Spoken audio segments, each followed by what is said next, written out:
తనకు తన భర్త కావాలంటూ ఓ మహిళ భర్త ఇంటి ముందు బైఠాయించి నిరసన తెలియజేసిన ఘటన కడప జిల్లా ప్రొద్దుటూరులో చోటు చేసుకుంది.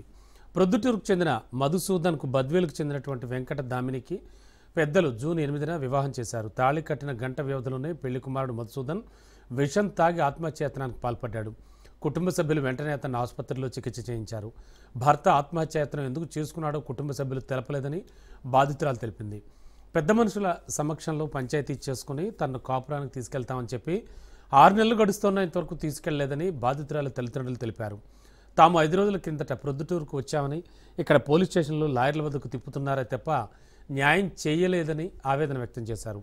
మధుసూదన్ ఇంటి వద్దకు వచ్చినా తన తల్లిదండ్రుల తలుపులు వేసి దాడికి పాల్పడ్డారని బాధితులు ఆవేదన వ్యక్తం చేస్తున్నారు.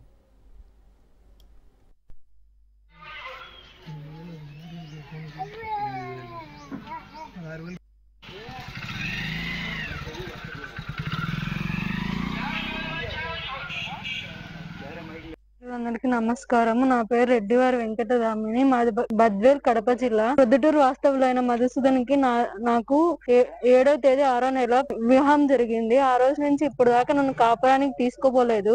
నిన్నటి రోజైనా నన్ను పెద్దల సమక్షంలో ఇంటి దగ్గరికి రామని వచ్చాక మాతో గొడవ పడి తాళం వేసి వెళ్ళిపోయినారు. ఇన్ని రోజులు కాపురానికి తీసుకోపోకుండా నిన్న రామన్ కానీ వెళ్ళిపోయారు.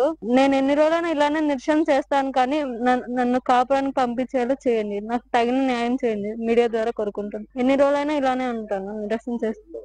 ఇప్పటికి 2 రోజులు అయింది. ఇంకా ఎన్ని రోజులైనా ఇలానే కూర్చొని నిరసన చేస్తాను. తను వచ్చి నన్ను కాపురానికి తీసుకొని పోయేంత వరకు.